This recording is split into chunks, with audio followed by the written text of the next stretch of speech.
Picture this: a crowded square in Bucharest. The air is cold, tense, like the whole city is holding its breath. An executioner stands over a man kneeling in the mud. The axe is raised high. Everyone is waiting for that single, sickening thud.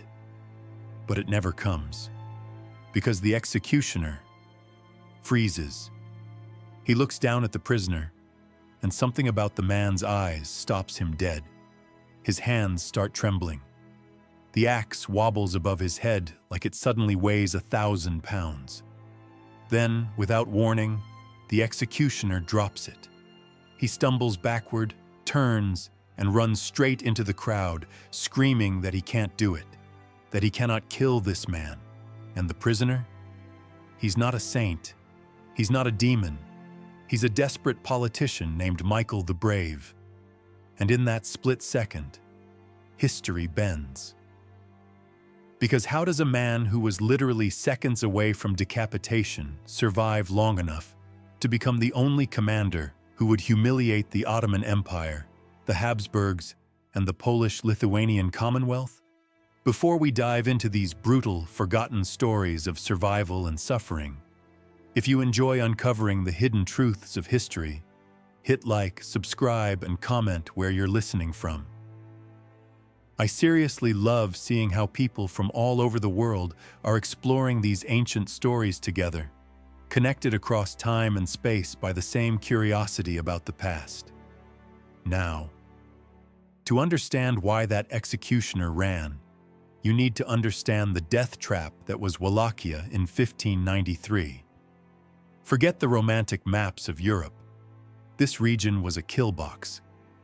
Wallachia was a vassal state squeezed between two forces: the Ottoman Empire to the south and the cold indifference of Christian Europe to the north. But the Ottomans didn't just conquer Wallachia. They turned it into a financial machine. The Sultan didn't care about building cities or improving roads. He didn't care about governing. He cared about one thing: cash flow. Because the throne of Wallachia wasn't inherited. It was auctioned. Every few years, sometimes every few months, the Ottoman court in Istanbul would open the bidding. Ambitious nobles rushed in like sharks smelling blood, bribing officials in a cutthroat contest of corruption. They borrowed obscene sums from Levantine bankers, Greek merchants, even English diplomats, anything to outbid their rivals. Win the crown? Congratulations, you're prince. Lose? You're probably dead. And here's where the system gets truly vicious, because the winner didn't become a ruler. He became a debtor. A new prince would arrive in Bucharest with a mountain of debt crushing his shoulders. And the only way to survive was to strip the country clean, tax, extort, loot, pay off the investors before the Sultan got bored and replaced him. It was a conveyor belt of tyranny: borrow, pillage, repay, die.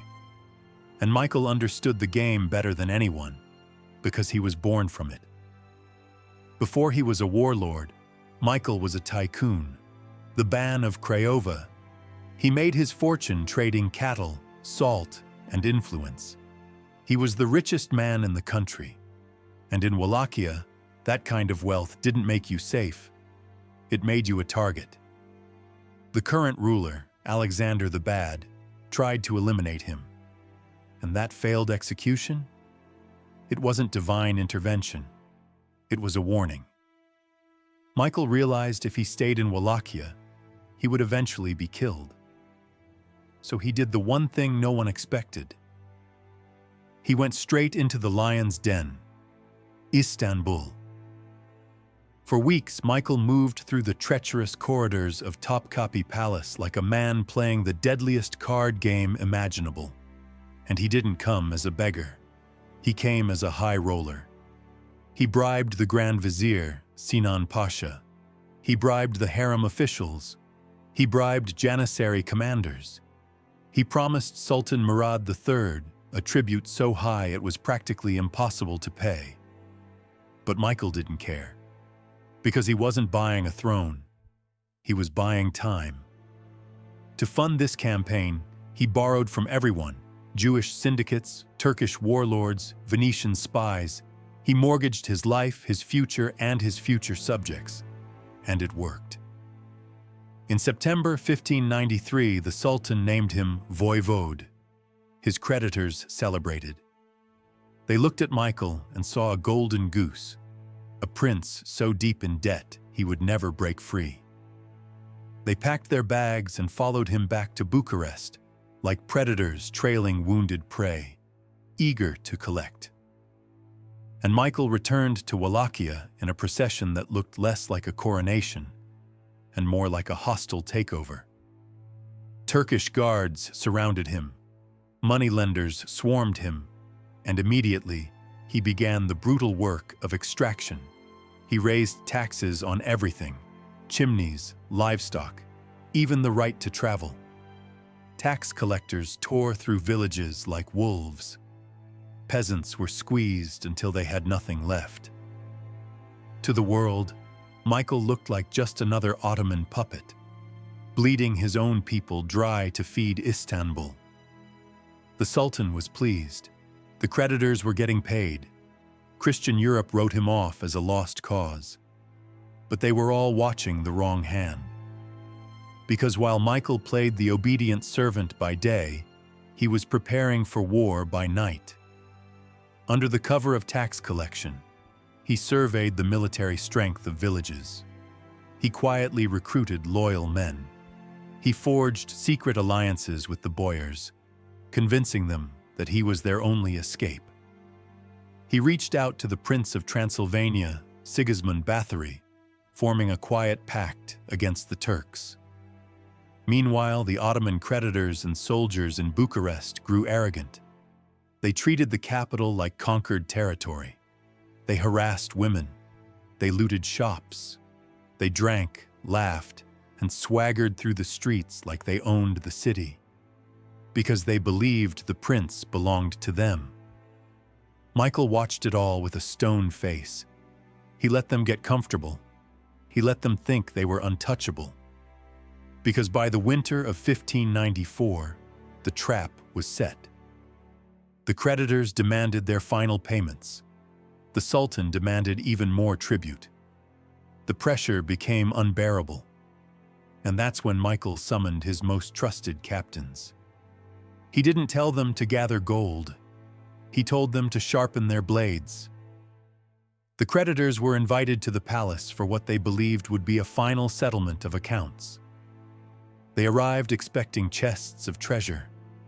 They had no idea they were walking into a slaughterhouse, because the man who survived the executioner's axe was about to pick it up himself. The date is November 13th, 1594. Inside the princely palace of Bucharest, the air is thick with roasted meats and expensive perfume. The main hall is packed with Levantine bankers, Turkish merchants, and Ottoman commanders. They're relaxed. They're loud.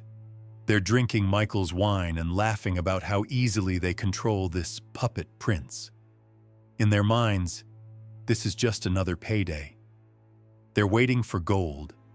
Instead, Michael enters fully armored. His hand rests casually on the pommel of his sword. The room goes quiet, not out of fear, out of expectation. He looks at the men holding his country's debt in their ledgers and asks one simple question. Are they all here? His captain nods.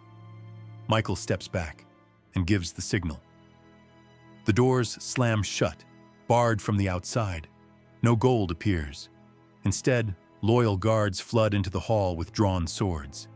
And what follows isn't a battle. It's a liquidation. In minutes, the financial chains binding Wallachia are severed with steel. The creditors are slaughtered to the last man.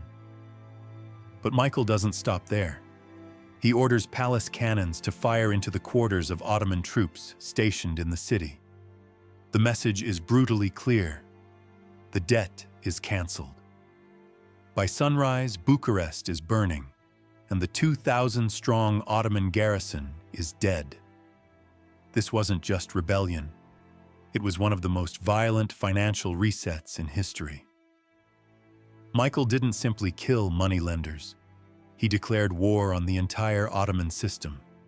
And he knew the response would be apocalyptic. So he did what the Turks never expected. He didn't fortify Bucharest. He attacked. His small, mobile army raced south to the Danube, the lifeblood of Ottoman control in the region. That river was protected by stone fortresses controlling trade and troop movements. Giurgiu, Brăila, Hârșova, Silistra. These weren't just castles, they were the eyes of the empire. Michael decided to blind them. Winter became his weapon.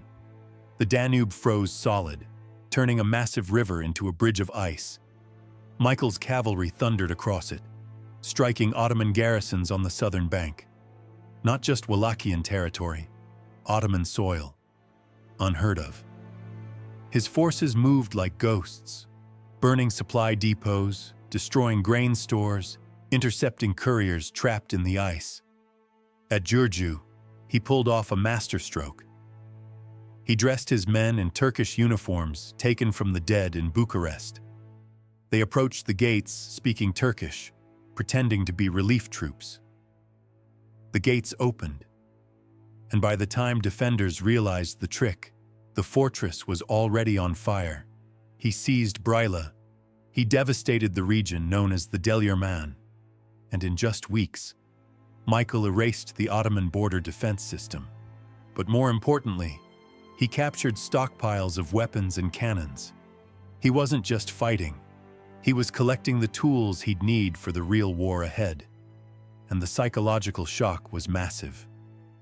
For 100 years, the Balkans had lived in terror of the Sultan. People believed the Ottoman Empire was invincible. Now they saw Ottoman heads on spikes. They saw fortresses collapsing into frozen rivers. Michael was broadcasting a message to the entire region. The monster can bleed. Back in Istanbul, irritation turned into fury. Sultan Murad III died in January 1595, and his successor Mehmed III inherited this nightmare. Wallachia was no longer a tax dispute. It was a strategic crisis. So the Grand Vizier Sinan Pasha was given a blank check, and he assembled not a raiding party, but an army of conquest. Nearly 100,000 men, elite janissaries, heavy cavalry, massive artillery, and one simple order. Don't just kill Michael, erase Wallachia, turn it into a direct Ottoman province, churches into mosques. No more princes, no more rebellion. But Michael had barely 16,000 men, mercenaries, Cossacks, and armed peasants. The math was impossible. So as the Ottoman war machine began its slow march north, Michael retreated into forests and swamps, searching for one place where numbers wouldn't matter. A choke point, a trap. He found it near the Neajlov River, a small village called Kalugareni, and that's where the world was about to meet the tactician. August 23, 1595. The sun beats down on the marshes of Kalugareni, about 18 miles south of Bucharest. The air is thick, humid, heavy, buzzing with insects and the stench of stagnant water. To most commanders, this would look like the worst place on earth to fight a war. Mud, tangled roots, swamps that swallow men whole. But to Michael the Brave, it's perfect, because he's not trying to win a fair fight. He's trying to survive an unfair one. Michael positions his small army on the northern bank of the Neajlov River, and between him and the road to Bucharest is one narrow wooden bridge. Just one. The only way Sinan Pasha's massive Ottoman force can reach him is to funnel across that bridge like water through a crack. And that is exactly what Michael wants. This is the Battle of Kalugareni, one of the greatest lessons in asymmetric warfare ever recorded. Sinan Pasha arrives with the confidence of a man who has never lost. He looks at Michael's line, peasants, mercenaries, a few hardened veterans, standing in mud like they barely understand what's about to happen. He smirks. Then he orders the vanguard forward. He expects to brush Michael aside like an annoying insect. But the moment elite Ottoman troops step onto that bridge, they realize the trap. It's too narrow. They can't deploy. They can't fan out. Their formations collapse into a single line, and behind them thousands more push forward, crushing the men at the front. It becomes a deadly traffic jam, packed shoulder to shoulder, trapped, helpless. Michael waits. He lets the bridge fill up with bodies, and then he opens fire. Hidden Wallachian cannons, perfectly placed in the trees, erupt in a storm of iron. The impact is horrifying. Men are shredded, blasted off the bridge, thrown into the swamp where the mud sucks them down like quicksand. Horses scream. Armor drags soldiers under. The Ottoman cavalry, pride of the empire, tries to flank through the marsh and immediately bogs down. Their heavy horses sink up to their bellies, thrashing helplessly as Wallachian soldiers hack them apart. For hours, Sinan Pasha throws wave after wave into the grinder, and at first, Michael holds. But numbers always have gravity, and eventually, the sheer weight of Ottoman pressure begins to bend the Wallachian line. Mercenaries start to panic. They're exhausted, they're outnumbered, and they can see the endless sea of Ottomans behind the front line, like an ocean that never ends. The center starts to collapse. This is the moment most commanders retreat. This is the moment a politician would mount a fast horse and flee north to Vienna. Michael does neither. He sees the line breaking, and he chooses madness. He grabs a battle axe, some sources say a massive two-handed sword, and screams for his personal guard. Then, in a surge of adrenaline that borders on insanity, Michael the Brave charges. Not as a symbol, not for morale. He drives straight into the Ottoman infantry like a battering ram. He hits with such ferocity that he personally kills commanders in the front ranks. And when Wallachian soldiers see their prince fighting like a demon in the mud, the panic disappears. Their fear turns into rage. They surge forward, pushing the Ottomans back onto the bridge. And then another part of Michael's plan snaps into place. A small detachment, hidden deep in the swamp, suddenly appears on the Ottoman flank. They strike the Ottoman camp, burning supplies, creating chaos behind the lines.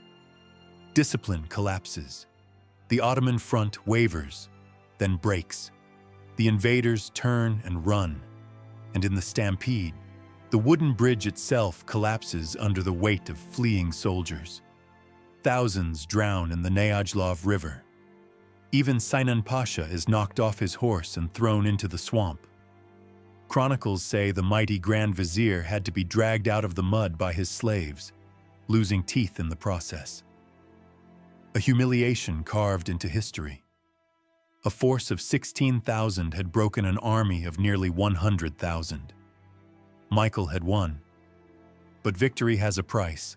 As the sun sets and adrenaline fades, Michael looks at his losses. He inflicted massive casualties, yes, but he lost men he can't replace. The Ottomans still have tens of thousands in reserve, and Sinan Pasha, humiliated, was not defeated. He regroups. He begins to encircle the swamps. Michael faces the hardest decision of his life. He can stay and be surrounded, or retreat and live to fight again. So that night, under cover of darkness, Michael withdraws. He abandons Bucharest, abandons the southern plains, marches north toward the Carpathian Mountains and the border with Transylvania. And as he leaves, he sees smoke rising behind him. Sinan Pasha enters Bucharest. Ottoman troops fortify the city with earthen walls. Churches are converted into mosques. It looks like the end. Michael is now a king without a capital, a general without a fortress. But he isn't fleeing into nothing.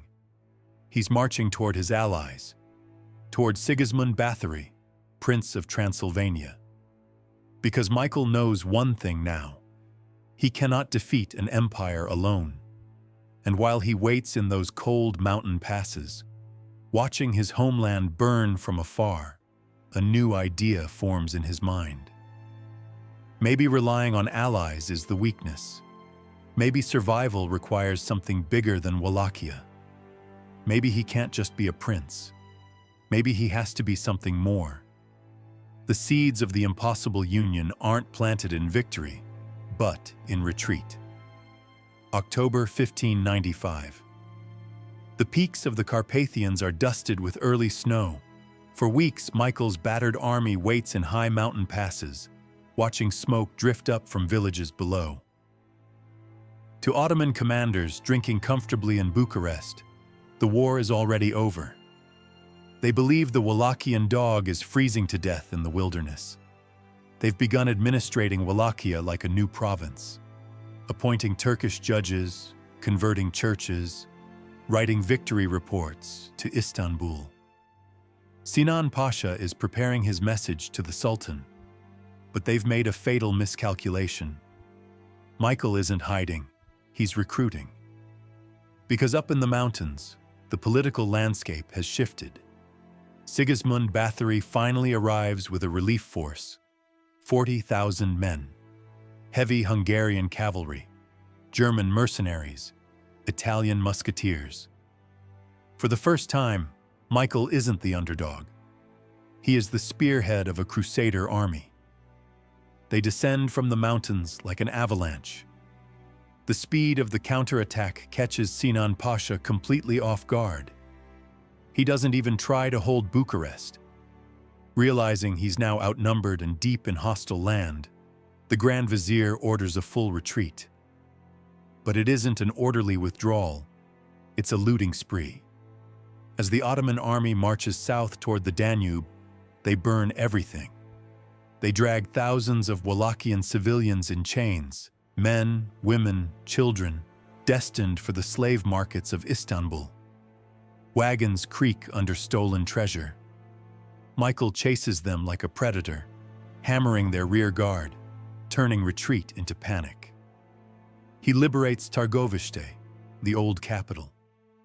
Days later, he storms into Bucharest, extinguishing fires and hanging collaborators. But he doesn't stop to celebrate.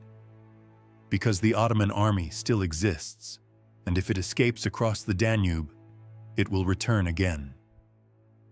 He has to catch them before they cross. The chase ends at Giurgiu. Giurgiu is the gateway to the Ottoman Empire, a fortress city on the Danube's northern bank. To escape, Sinan Pasha's forces must cross a massive wooden bridge to the southern side. When Michael's vanguard arrives, the crossing is already underway. The bridge is jammed with cannons, wagons, soldiers, loot, and thousands of terrified captives. Michael doesn't hesitate. He deploys artillery on the hills overlooking the river, and he opens fire. The cannonballs slam into the packed bridge. Panic erupts. Horses scream. Soldiers trample each other trying to escape. The bridge groans, and then snaps. With a deafening crack, it collapses into the freezing Danube. Thousands of Ottoman soldiers, weighed down by armor and stolen gold, are dragged under. The river turns red. Those who hadn't crossed are trapped on the northern bank, with Michael's army closing in. It becomes a massacre. The elite Janissaries fight to the death with their backs to the river. Sinan Pasha, who barely makes it across, watches helplessly as his army is destroyed. He sees cannons captured, loot seized, but worst of all, he sees thousands of Wallachian captives being freed. The Battle of Giurgiu is the final nail in the coffin of the Ottoman campaign. Michael doesn't just defeat Sinan Pasha, he humiliates him. Sinan returns to Istanbul in disgrace, stripped of rank, stripped of dignity. For a brief moment, Michael the Brave becomes the most celebrated man in Christendom. Bells ring in Vienna and Prague. The Pope praises him as defender of the faith. A debt-ridden vassal state has smashed the Ottoman war machine. But when the smoke clears over the Danube, a colder reality settles in. Michael looks at his allies, looks at Sigismund Bathory. Transylvania didn't send 40,000 men out of charity. They want payment. And in exchange for that aid, Michael signed a treaty. On paper, it makes him a vassal of Transylvania.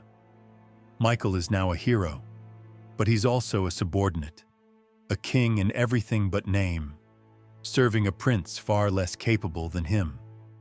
And to the north, Poland watches with jealous eyes, afraid this upstart Wallachian is becoming too powerful. The war for survival is over. The war for dominance is about to begin. Michael realizes something terrifying. As long as he's only Prince of Wallachia, he will always be a pawn. If he wants true freedom, he can't just defend his borders. He has to expand them. He looks west to Transylvania. He looks at the map, and he doesn't see 3 countries. He sees one destiny. The gambler is dead.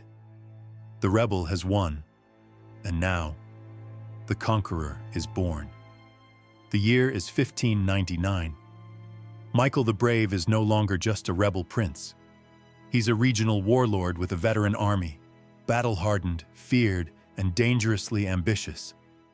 But when he studies the map, he doesn't see victory. He sees a noose tightening around his neck. To the south, the Ottoman Empire is wounded, but healing. To the north, the Polish-Lithuanian Commonwealth is circling, eager to install a puppet on Wallachia's throne. And to the west, in Transylvania, his own so-called ally, the political situation collapses overnight. Sigismund Bathory, the unstable prince of Transylvania who once saved Michael, suddenly abdicates. And in his place rises his cousin, Cardinal Andrew Bathory. For Michael, this is a catastrophe. The cardinal isn't a friend. He's a Polish-backed ruler, hostile to the Habsburgs and openly suspicious of Michael. If Andrew secures his power, Wallachia will be completely encircled. Michael will be crushed between the Ottoman hammer and the Polish anvil. Most rulers would fortify their borders and pray for diplomacy. Michael does the opposite. He decides the best defense is invasion. He sends a secret message to Emperor Rudolf II in Prague, asking for money to remove the Polish puppet in Transylvania. But he doesn't wait for a clear reply. He gathers his army, Wallachians, Cossacks, Balkan mercenaries, outlaws, men with nothing to lose, and turns them west. It's a gamble bordering on suicide. He's leaving the Ottoman border exposed to attack a Christian neighbor in the mountains. But Michael understands something others don't. If he waits, he dies. So in October 1599, he marches, and he doesn't take the easy roads. He drives his army through the high passes of the Buzo Mountains. It's a Hannibal-style crossing. Men drag cannons through muddy ravines. They sleep in freezing rain. They keep moving with a speed that defies logic. And when they emerge, they're already inside Transylvania before the cardinal even knows they left Bucharest. Panic slams into the Transylvanian court. Andrew Bathory scrambles to assemble his forces, relying heavily on feudal nobles in shining armor. But Michael has an ace up his sleeve. He knows Transylvania's fractures better than its ruler. He knows the Sekalis, a fierce warrior people, have been stripped of their rights and reduced to serfdom by the Bathory family. So Michael sends agents with one promise: fight for me, and you get your freedom back. Thousands defect. Michael isn't just bringing an army. he's bringing a revolution. The collision comes on October 28, 1599, at the Battle of Schellenbar near Sibiu. The cardinal's army is larger and better equipped, filled with heavy knights in gleaming armor. Michael's troops are tired, hungry, desperate. But Michael has momentum. He opens with a terrifying artillery barrage. Then comes the Cossack cavalry charge.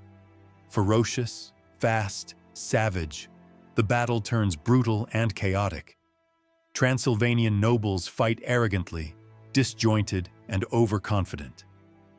Michael's veterans fight like men who've already stared death in the face. And when the Secelis on the cardinal's side see their brothers riding beside Michael, their morale snaps. The cardinal's lines break. The battle becomes a rout. Andrew Bathory flees, hoping to reach the Polish border. He never makes it. 3 days later, he's hunted down by Seceli peasants and hacked to death in a shepherd's hut. His head is delivered to Michael. On November 1st, 1599, Michael rides into Alba Iulia. He doesn't enter as a vassal, he enters as a conqueror. The keys to the city are placed in his hands, and in a moment that echoes through centuries, he walks into the cathedral and unites the crowns. For the first time in history, a Wallachian prince rules Transylvania. This is the zenith. Michael controls territory stretching from the Carpathians to the Danube. He isn't just a voivode anymore. He is, arguably, the most powerful man in Eastern Europe. But as he sits on the throne in Alba Iulia wearing the fur-lined cloak of Transylvania, the shadows are already stretching toward him. Emperor Rudolf II is relieved the cardinal is dead, but he's terrified of what Michael has become. He wanted a puppet, not a king. And the Hungarian nobility in Transylvania despise Michael with a hatred that burns in silence. To them, he's a barbarian from the south, an orthodox outsider who turned their peasants against them. Michael has conquered the crown, but he has made himself the enemy of the entire established order. And instead of slowing down, he looks east, toward the third principality, Moldavia. Because if he can hold 2 crowns, why not 3? May 1600. Michael is moving like a man who knows his time is running out. Wallachia is secure. Transylvania is conquered. But he knows a stool can't stand on 2 legs. To the east lies Moldavia, ruled by Jeremiah Movala, a Polish puppet. Poland is gathering strength to crush Michael, so Michael strikes first. Another lightning campaign. Blitzkrieg is a modern word, but there's no better one. He crosses the Milkov River so fast Moldavian defenses evaporate. Polish and Moldavian troops scatter before the first cannon is fired. Suceava surrenders. Iași opens its gates. In just 3 weeks, Michael achieves what centuries of kings failed to do. And on July 6, 1600, he issues a document that will become sacred to Romanian nationalism centuries later. He titles himself Prince of Wallachia, Transylvania, and all of Moldavia. This is the impossible union. For the first time, the 3 Romanian-speaking principalities are united under a single ruler. From the Tisa River in the west to the Dniester in the east, Michael is master. He is the restorer of Dacia. At the absolute peak of his power, he has defied the Ottomans, outmaneuvered the Habsburgs, humiliated Poland. But if you look closely at this moment, you can see the cracks, because the Union is a military masterpiece and a political nightmare. Michael has built an empire, but not a state. 3 territories, 3 legal systems, 3 currencies, 3 nobilities who despise each other. And worst of all, it's insanely expensive. Michael's army is mostly mercenaries, and mercenaries don't fight for faith, They fight for gold, rivers of it. But the Ottoman treasury is closed, and Emperor Rudolf, jealous, fearful, cuts subsidies. Michael is broke, desperate, and so he does the only thing he can. He turns on his own people. Taxes rise again. Peasants are pushed deeper into serfdom, and in Transylvania, the very Sekulists who helped him win, expecting freedom, are betrayed. Michael needs Hungarian nobles to govern, so he sides with them and crushes the peasants who bled for him. The irony is cruel. To the outside world, Michael is a glorious crusader. To the peasants of Wallachia and Transylvania, he's becoming a monster. Glory cannot be eaten. And now the sharks begin circling. Europe has been redrawn too quickly, and the great powers will not let it stand. In Prague, Emperor Rudolf II decides Michael is too dangerous. A vassal is useful. A rival is a threat. In Warsaw, the Polish king is furious about Moldavia. The winged hussars begin to saddle up, and inside Michael's own court, Transylvanian nobles sharpen knives. They secretly correspond with the Habsburg general Giorgio Basta. Basta is supposed to be Michael's ally, but he is cold, ambitious, and envious. He looks at Michael and sees a man who stole his glory. The impossible union lasts barely 4 months, a house of cards built in a hurricane. Michael stands at the top of it, sword in hand, staring at a horizon filled with enemies, unaware that the floor beneath him is about to collapse. And when it collapses, it won't be slow. It will be violent. September 1600. The harvest moon rises over Transylvania, but the fields are empty. Armies have trampled the land for years, and now the final storm arrives. It begins with whispers in noble castles. Transylvanian lords have never accepted Michael. To them, he's a barbarian usurper, an Orthodox heretic ruling over Catholic and Protestant nobles. They tolerated him while he won, but the moment his treasury dries up, they turn. They reach out to Giorgio Basta. Basta doesn't arrest them. He joins them. On September 18, 1600, they meet at the Battle of Miroslav. Michael brings veterans, Cossacks, Wallachians, Sekulists. Basta brings disciplined imperial infantry and rebellious Transylvanian knights. It's a clash of philosophies. Michael improvises. Basta calculates. For the first time, Michael's luck fails. Basta entrenches musketeers on a hill, creating a kill zone. Michael tries to lure him out. Basta refuses. He holds position and forces Michael to attack uphill into a storm of lead.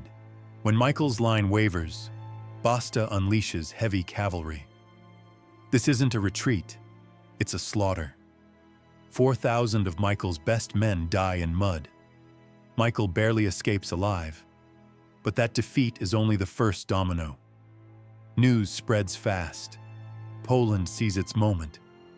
Grand Chancellor Jan Zamoyski marches a massive Polish army into Moldavia. Winged hussars sweep through in days. They reinstall Jeremiah Movila, then they cross into Wallachia. Michael races south but is too late. His own boyars betray him. They open Bucharest to the Poles. They accept a new ruler, Simeon Movila. In 1 month, Michael loses everything. Transylvania to Basta, Moldavia to Poland, Wallachia to traitors, and then the personal disaster hits. His wife, Lady Stanka, and his children are captured and thrown into a dungeon at Fogaras fortress. Hostages. By November 1600, Michael is a fugitive. No army, no crown, no money, no family, wandering the frozen wilderness with a handful of loyal servants. Most men would vanish into obscurity. Michael does something insane. He decides to fight with words. He rides west to Vienna and Prague, to the man who authorized his destruction. Emperor Rudolf II, a hero now begging. January 1601. Prague is buried under snow, a capital of art, science, alchemy, and inside a cramped inn sits Michael the Brave, unable to pay for meals, clothes worn and faded, servants dismissed because he can't feed them. 6 months ago, he ruled an empire. Now he's a refugee. He spends his days writing letters to Rudolf, to the Pope, to Tuscany, begging for money, arms, and the freedom of his family. But the palace doors stay closed. Rudolf is eccentric, paranoid, detached. To the Habsburg court, Michael is a used tool. He served his purpose. Now he's discarded. But while Michael freezes in an inn, Transylvania collapses under Basta. Basta doesn't govern, he loots. His mercenaries terrorize villages, impose impossible taxes, burn crops. Famine spreads so badly, chroniclers report cases of cannibalism. The Transylvanian nobles realize they made a horrible mistake. They rebel. They invite Sigismund Bathory back. Suddenly, Rudolf has a crisis. Transylvania is in revolt. The Ottomans are massing at the border, and Basta is losing control. The emperor needs a miracle, and he remembers the Wallachian in the inn. In April 1601, the palace doors finally open. Michael is granted an audience. It isn't warm, it's business. Rudolf offers a deal, money, a new army, help freeing his family. But Michael will go as an imperial general, not as king. And the catch is cruel. He won't command alone. He must coordinate with the man who destroyed him, Giorgio Basta. Michael accepts. He has no choice. He rides out of Prague with grim determination, raising a fresh army, Silesians, Germans, Cossacks, men who still believe in the legend of Michael the Brave. The reunion with Basta is tense beyond words. They hate each other, but they're professionals. Their target is Sigismund Bathory, who has gathered 40,000 rebels near Guruslau. On August 3, 1601, the unholy alliance goes to war. The Battle of Guruslau is Michael's final masterpiece. Difficult terrain, a valley cut by a stream, scrub, and high ground. Basta wants to wait. Michael refuses. He sees a weakness, an opening between infantry and cavalry, and he charges personally. Vintage Michael, fast, violent, relentless. He smashes the rebel formation. When they stagger, Basta's heavy infantry drives in to finish them, a hammer and anvil. By sunset, the rebellion is crushed. Sigismund flees again. Transylvania is reconquered, and on the battlefield, the soldiers chant Michael's name. To them, he's the hero, the true leader. Basta watches without emotion, but inside something hardens, because he sees what the emperor sees. Michael is too adored, too capable, too ambitious. And in imperial politics, that means one thing. He's a threat. August 9th, 1601, the Allied camp at Kempia near modern Cluj, wood smoke fills the air. Victory still hangs over the tents. But inside the command tent, the atmosphere is poisonous. Michael feels power returning. He's already planning, march south to reclaim Wallachia, then east for Moldavia. He believes Rudolf's promise. He speaks like a prince again. He gives orders, talks over imperial officers, and Basta watches him with cold, reptilian eyes. Basta knows a simple truth.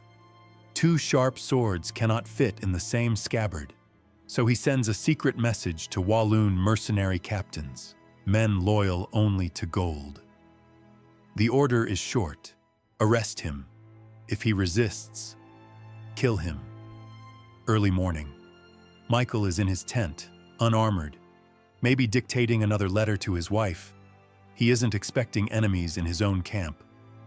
Suddenly, soldiers surround the tent, led by Captain Jacques de Bory. They burst inside. No warrant, no trial, just steel. Bori points his sword at Michael. "You are my prisoner." Michael doesn't surrender. According to the chronicles, his reaction is instant. He shouts, "Is this how you act, you dogs?" And he reaches for his sword hanging from the tent pole. Even unarmed, he is faster than them. He draws, but he is one man against a squad. A halberd crashes into his back. A pistol fires point blank.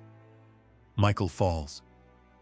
The man who defied 3 empires bleeds out on a rug in a dusty tent, not killed by Ottomans, not killed by Poles, but murdered by his allies. To make sure there's no return, they hack off his head with his own sword. Basta justifies it as necessary, claiming Michael was planning betrayal. It's a lie. But history is written by survivors. Michael's head is wrapped in cloth, placed on the carcass of a dead horse like a final insult. His body is stripped and left in the dirt. For 3 days, soldiers mock it. They think they're crushing the legend. Instead, they are sealing it.